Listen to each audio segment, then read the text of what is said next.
शांति। Good morning. Good morning. आज बाबा हम बच्चों को याद दिलाते हैं कि हमें पवित्र जरूर रहना है, खान पान से लेके हर चीज़ में, क्योंकि हमारा ये संस्कार बन रहा है और जितना अच्छा संस्कार हमारा बनेगा उतना ही हम अच्छे कुल में जाके जन्म लेंगे। विशेष बाबा यही कहते हैं कि अभी पढ़ाई भी बहुत अच्छी तरह से पढ़ना है, क्योंकि इसी पढ़ाई से हम अविनाशी धन कमा रहे हैं। और साथ में बाबा कहते हैं कि कृष्ण का कैसे जन्म होगा, कृष्ण का नाम क्यों बाला है, उसके लिए बाबा स्पष्ट कर रहे हैं आज। और हम बच्चों को हमेशा याद रखना है, समय के हिसाब से और फास्ट गति से आगे बढ़ना है। बाबा 14, 10, 20 की महावाक्य में सुनाते हैं।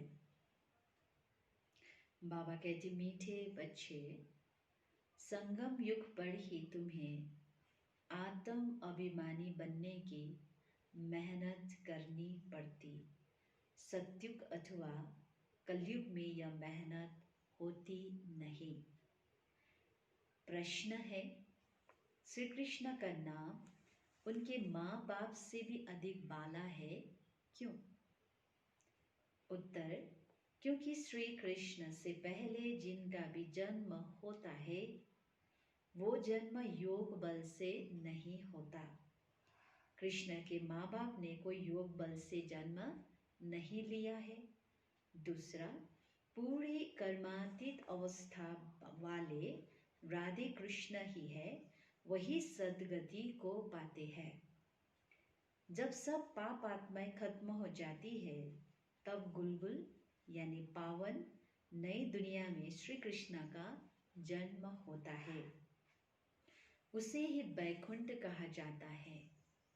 तीसरा, संगम पर श्री कृष्ण की आत्मा ने सबसे अधिक पुरुषार्थ किया है, इसीलिए उनका नाम बाला है। ओम शांति।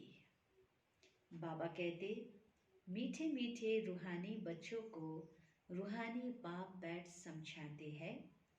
5000 वर्ष के बाद एक ही बार बच्चों को आकर पढ़ाते हैं। पुकारते भी है कि हम पतितों का आकर पावन बनाओ, तो सिद्ध होता है कि यह पतित दुनिया है। नई दुनिया पावन दुनिया थी।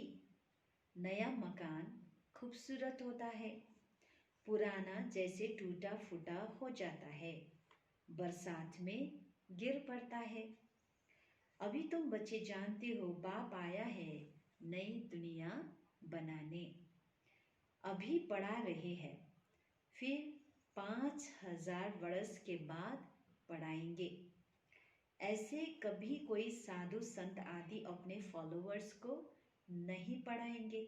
उनको यह पता ही नहीं है, ना खेल का पता है, क्योंकि निर्वर्ती मार्ग वाले हैं। बाप बिगर कोई भी सृष्टि के आदि मध्य अंत का राज समझा न सके। आत्म अभिमानी बनने में ही बच्चों को मेहनत होती है, क्योंकि आधा कल्प में तुम कभी आत्म अभिमानी बने नहीं हो। अब बाप कहते अपने को आत्मा समझो। ऐसे नहीं कि आत्मा सो परमात्मा, नहीं, अपने को आत्मा समझ परम पिता परमात्मा शिव को याद करना है। याद की यात्रा मुख्य है, जिससे ही तुम पतित से पावन बनते हो। इसमें कोई स्थूल बात नहीं, कोई नाक कान आदि नहीं बंद करना है। मूल बात है अपने को आत्मा समझ बाप को याद करना। तुम आधा कल्प से हिरे हुए हो। देह अभिमान में रहने के पहले अपने को आत्मा समझेंगे, तब बाप को याद कर सकेंगे। भक्ति मार्ग में भी बाबा बाबा कहते आते हैं। बच्चे जानते हैं सतयुग में एक ही लौकिक बाप है, वहाँ पारलौकिक बाप को याद नहीं करते हैं, क्योंकि सुख है। भक्ति मार्ग में फिर दो बाप बन जाते हैं, एक लौकिक और दूसरा पारलौकिक। दुख में सब पारलौकिक बाप को याद करते हैं। सतयुग में भक्ति होती नहीं, वहां तो है ही ज्ञान की प्रारब्ध। ऐसे नहीं कि ज्ञान रहता है, इस समय के ज्ञान की प्रारब्ध मिलती है। बाप तो एक ही बार आते हैं। आधा कल बेहद के बाप का सुख का बरसा रहता है, फिर लौकिक बाप से अल्पकाल का बरसा मिलता है। यह मनुष्य नहीं समझा सकते। जो शरीर के फादर है तो वो हमें जो भी प्रॉपर्टी देते वो एक जन्म के लिए होता है, थोड़े समय के लिए, परंतु जो परमात्मा देते हैं, परमात्मा बाप, वो हमें जन्म जन्मांतर के लिए देते हैं। तो यह मनुष्य नहीं समझा सकते। यह है नई बात। 5000 वर्ष में संगम युग पर एक ही बार बाप आते हैं, जबकि कलयुग अंत सतयुग आदि का संगम होता है, तब ही बाप आते हैं नई दुनिया फिर से स्थापन करने। नई दुनिया में इन लक्ष्मी नारायण का राज्य था, फिर त्रेता में राम राज्य था। बाकी देवताओं आदि के जो इतने चित्र बनाए हैं वो सब है भक्ति मार्ग की सामग्री। बाप कहते इन सब को भूल जाओ, अभी अपने घर को और नई दुनिया को याद करो। बाबा कहते ज्ञान मार्ग है समझ का मार्ग, जिससे तुम 21 जन्म समझदार बन जाते हो। कोई दुख नहीं रहता। सतयुग में कभी कोई ऐसे नहीं कहेंगे कि हमको शांति चाहिए। कहा जाता है ना, मांगने से मरना भला। बाप तुमको ऐसा साहूकार बना देते हैं जो देवताओं को भगवान से कोई चीज मांगने की दरकार नहीं रहती। यहाँ तो दुआ मांगते हैं ना। पोप आदि आते हैं तो कितने दुआ लेने जाते हैं। पोप कितनों की शादियां कराते हैं। बाबा तो यह काम नहीं करते। भक्ति मार्ग में जो पास्ट हो गया है सो अब हो रहा है, सो फिर रिपीट होगा। दिन प्रतिदिन भारत कितना गिरता जाता है। अभी तुम हो संगम पर, बाकी सब है कलयुगी मनुष्य। जब तक यहाँ न आए, जब तक शुरुआत का ही ज्ञान न सुने, तब तक कुछ भी समझ न सके कि अभी संगम है व कलयुग है। एक ही घर में बच्चे समझते हैं संगम पर है, बाप कहेंगे हम कलयुग में है, तो कितनी तकलीफ हो पड़ती है। खान पान आदि का भी झंझट हो पड़ता है। तुम संगम युगी हो, शुद्ध पवित्र भोजन खाने वाले। देवताएं कभी प्याज आदि थोड़े खाते हैं। इन देवताओं को कहा ही जाता है निर्विकारी। भक्ति मार्ग में सब तमो प्रधान बन गए हैं। अब बाप कहते हैं बच्चे सत्व प्रधान बनो। कोई भी ऐसा नहीं है जो समझे कि आत्मा पहले सत्व प्रधान थी फिर तमो प्रधान बनी है, क्योंकि वह तो आत्मा को निर्लेप समझते हैं। आत्मा सो परमात्मा है ऐसे ऐसे कह देते हैं। वो लोग समझते हैं कि आत्मा में कभी भी पाप का दाग नहीं लगता है, पाप चढ़ता नहीं है, शरीर में चढ़ता है ऐसे समझते, इसीलिए गंगा स्नान करने चले जाते हैं। तो बाबा कहते हैं ऐसा नहीं है।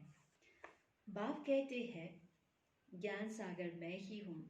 जो इस देवी देवता धर्म के होंगे वह सब आकर फिर से अपना बरसा लेंगे। अभी सैपलिंग लग रही है, तुम समझ जाएंगे यह इतना ऊंच पद पाने लायक नहीं है। घर में जाकर शादियां आदि करते छीची होते रहते हैं। तो समझाया जाता है ऊंच पद पा नहीं सकते, यह राजाए स्थापन हो रही है।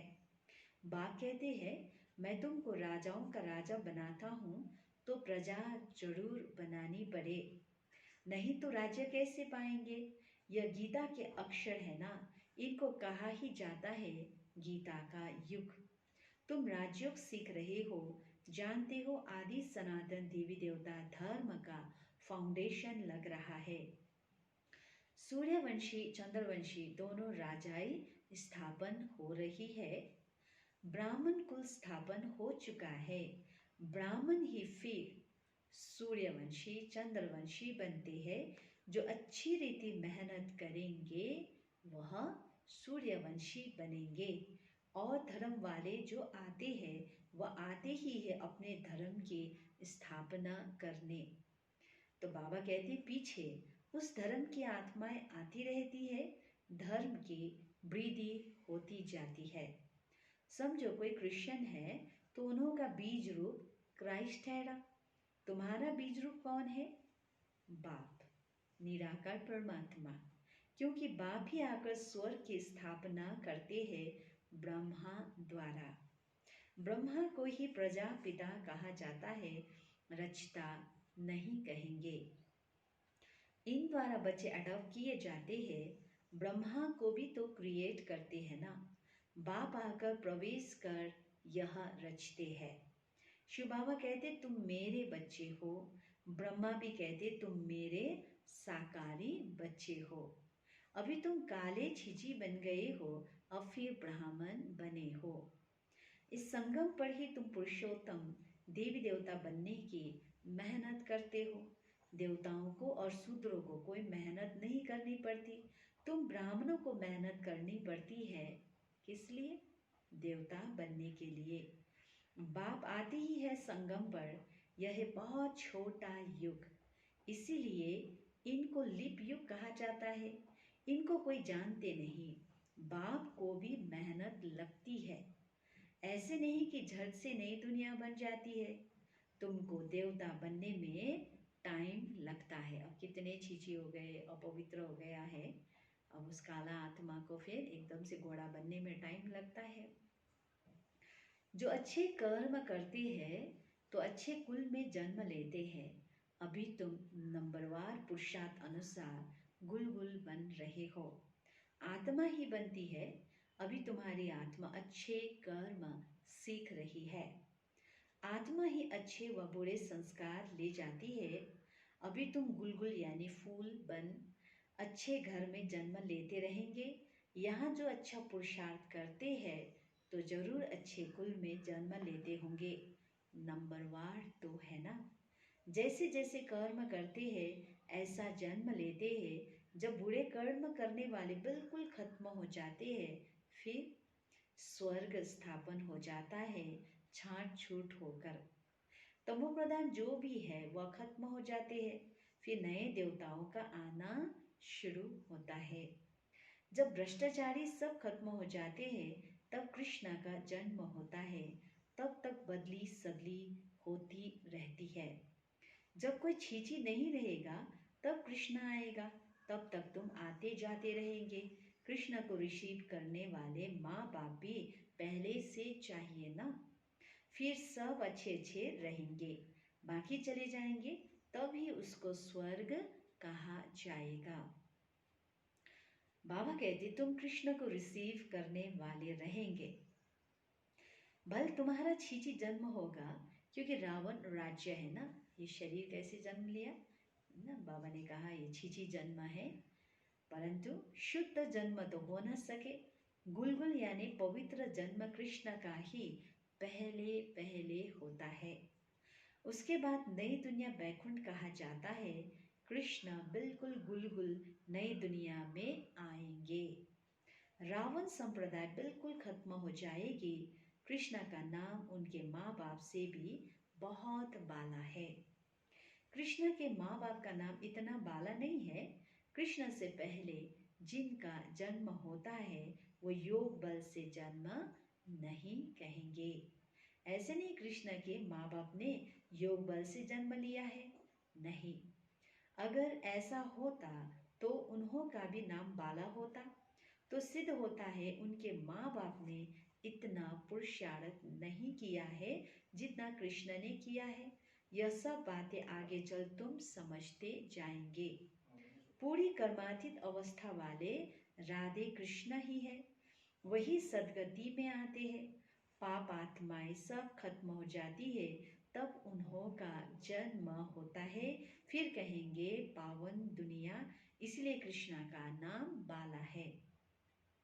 माँ बाप का इतना नहीं, आगे चल तुमको बहुत साक्षात्कार होंगे। टाइम तो बड़ा है, तुम किसको भी समझा सकते हो। हम यह बनने के लिए पढ़ रहे हैं। विश्व में इनका राज्य अवस्थापन हो रहा है। हमारे लिए तो नई दुनिया चाहिए। अभी तुमको दैवी संप्रदाय नहीं कहेंगे, तुम हो ब्राह्मण संप्रदाय। देवता बनने वाले हो, दैवी संप्रदाय बन जाएंगे, फिर तुम्हारी आत्मा और शरीर दोनों स्वच्छ होंगे। अभी तुम संगम युगी पुरुषोत्तम बनने वाले हो। यह सारी मेहनत की बात है। याद से विकर्म जीत बनना है। तुम खुद कहते हो याद घड़ी घड़ी भूल जाती है। ब्रह्मा बाबा भी पिकनिक पर बैठते हैं तो बाबा को ख्याल रहता है, हम याद में नहीं रहेंगे तो बाबा क्या कहेंगे। इसीलिए बाबा कहते तुम याद में बैठ पिकनिक करो। कर्म करते माशूक को याद करो तो विकर्म विनाश होंगे। इसमें ही मेहनत है। चाहे कोई भी कर्म कर रहे हैं, हमें अगर बाबा की याद रहेगा तो ऑटोमेटिकली क्या होगा, हमारे से अच्छा कार्य होगा, सुख देने का कार्य होगा, कोई भी हमारे से विक्रम नहीं होगा। तो बाबा ने कहा परंतु बाबा की याद में रहने में ही मेहनत है। याद से आत्मा पवित्र होगी, अविनाशी ज्ञान धन भी जमा होगा। फिर अगर अपवित्र बन जाते हैं तो सारा ज्ञान बह जाता है। इसलिए पवित्रता ही मुख्य है। यहाँ विशेष बाबा कहते पवित्रता ही मुख्य है। बाप तो अच्छी अच्छी बात ही समझाते हैं। यह सृष्टि के आदि मध्य अंत का ज्ञान और कोई में भी नहीं है। और जो भी सत्संग आदि है वह सब है भक्ति मार्ग के। बाबा ने समझाया है भक्ति वास्तव में प्रवृत्ति मार्ग वालों को ही करनी है। तुम्हारे में तो कितनी ताकत रहती है, घर बैठे तुमको सुख मिल जाता है। सर्वशक्तिमान बाप से तुम इतनी ताकत लेते हो। सन्यासियों में भी पहले ताकत थी, जंगलों में रहते थे। अभी तो कितने बड़े बड़े फ्लैट बनाकर रहते हैं। अभी वह ताकत नहीं है। पहले जमाने में जो भी सन्यास करके गए, घर बार छोड़ के जाना माना ही सन्यास करना। तो बाबा कहते हैं उस समय में तो वो प्योर थे, इसीलिए ताकत भी थी। लेकिन अभी तो कितने बड़े बड़े फ्लैट बना कर रहे थे, अभी वह ताकत नहीं है। जैसे तुम्हारे में भी पहले सुख की ताकत रहती है, फिर गुम हो जाती है। उन्होंने भी पहले शांति की ताकत थी, अब वह ताकत नहीं रही है। आगे तो सच कहते थे कि रचता और रचना को हम नहीं जानते। शुरू में जो भी ऋषि मुनि थे वो लोग सब पवित्र थे उस समय में, तो नेति नेति करके गए, यानी हम रचता और रचना को नहीं जानते। और अभी तो अपने को भगवान शिव हम कह बैठते हैं। बाप समझाते हैं इस समय सारा झाड़ तमो प्रधान है, इसलिए साधु आदि का भी उद्धार करने बाबा कहते मैं आता हूँ। स्वयं भगवान को आना पड़ता है। यह दुनिया ही बदलनी है। सब आत्माएं वापिस चली जाएंगी।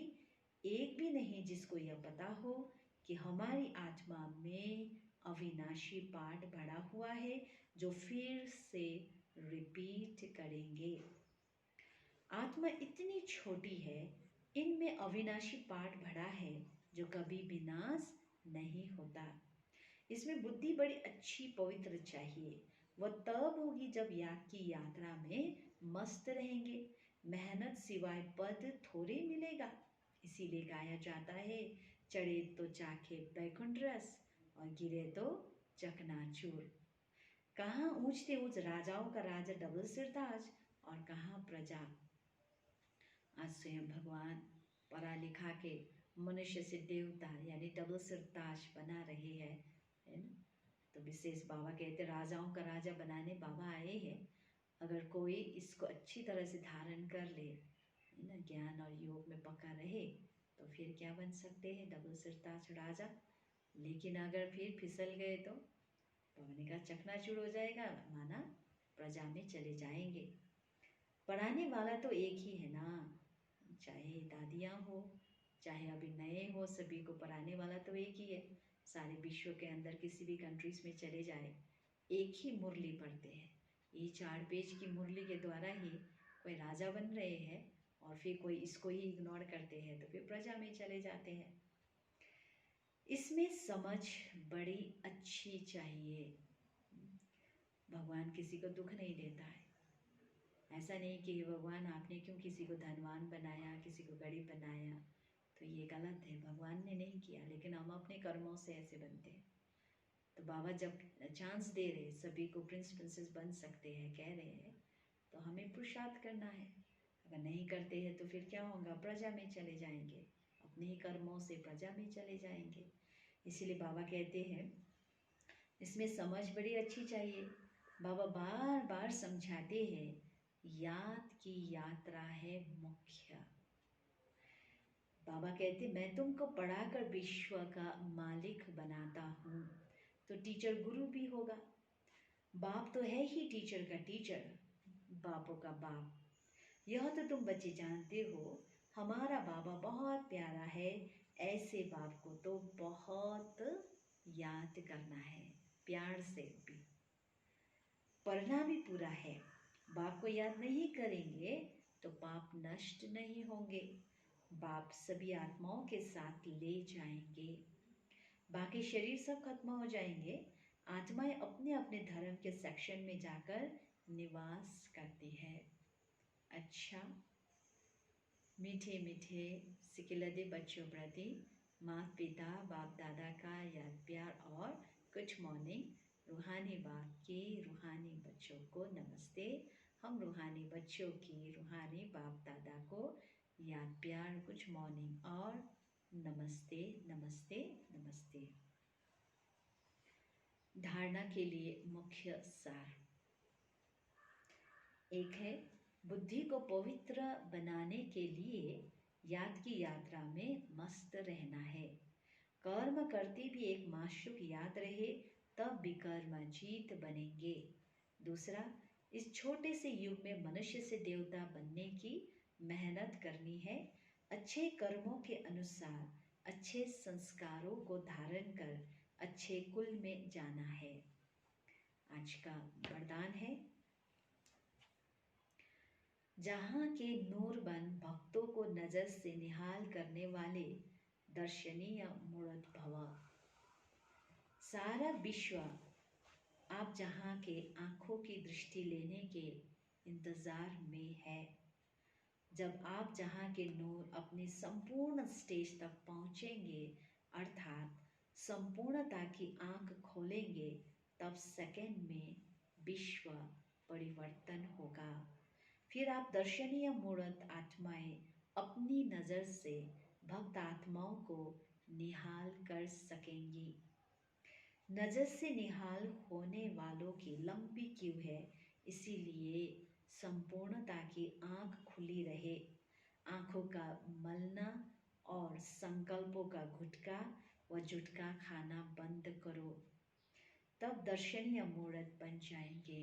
ये आँखों से हमेशा ये प्योर दृष्टि ही जाए, सभी को बाप की याद दिलाए, सुख शांति खुशी की अनुभूति कराए, पवित्रता का अनुभव कराए। बाकी उसके अलावा और कुछ नहीं, ना आकर्षित होना है, ना कुदृष्टि ही रखनी है। ये सब हुआ आँखों का मलना, झुटका खाना। बाबा कहते स्लोगन में, निर्मल स्वभाव निर्माणता की निशानी है। निर्मल बनो तो सफलता मिलेगी। जितना हम निर्मल स्वच्छ बनेंगे, प्योर बनेंगे, उतना ही सफलता मिलेगी। आज का सोमान है, मैं जहाँ का नूर हूँ। मैं आत्मा मस्तक सिंहासन पर विराजमान नूर के समान चमक रही हूँ। मैं आत्मा सारे जहाँ में विशेष और सर्वश्रेष्ठ हूँ। मैं परमात्मा के नयनों का नूर हूँ। परमात्म गुण व शक्तियों की रोशनी मुझसे होकर सारे विश्व में फैल रही है। मेरा हर संकल्प, हर कर्म विश्व से अंधकार को मिटाने वाला व संसार को रोशन करने वाला है। परमात्मा के स्नेह में पलने वाली मैं आत्मा सारे जहां का नूर हूँ। मेरी दिव्य ज्योति से सारा संसार आनंद व प्रेम से भरपूर हो रहा है। चिंतन: क्या मैं आत्मा सदैव परमात्मा के नैनों में समाई हुई रहती हूँ? क्या मेरा नूर सारे विश्व में अपनी रोशनी फैला रहा है? क्या मैं श्रेष्ठ व शक्तिशाली संकल्पों द्वारा संसार का अंधकार दूर करती हूँ? तो ये दिन भर चिंतन करना है। आज का अव्यक्त इशारे है 12 मार्च 1982 की। बाप दादा बोले, निमित्त बनी हुई आत्माएं जितनी शक्तिशाली होंगी उतना वायुमंडल को शक्तिशाली बना सकेंगे। जितना हम सभी अपने को निमित्त समझेंगे, रिस्पॉन्सिबिलिटी उठाएंगे, तो उतना ही हमें अभी क्या करना है, शक्तिशाली बनाना है अपने आप को। तो उससे क्या होगा, वायुमंडल भी शक्तिशाली बनेगी। अच्छा, ओम शांति।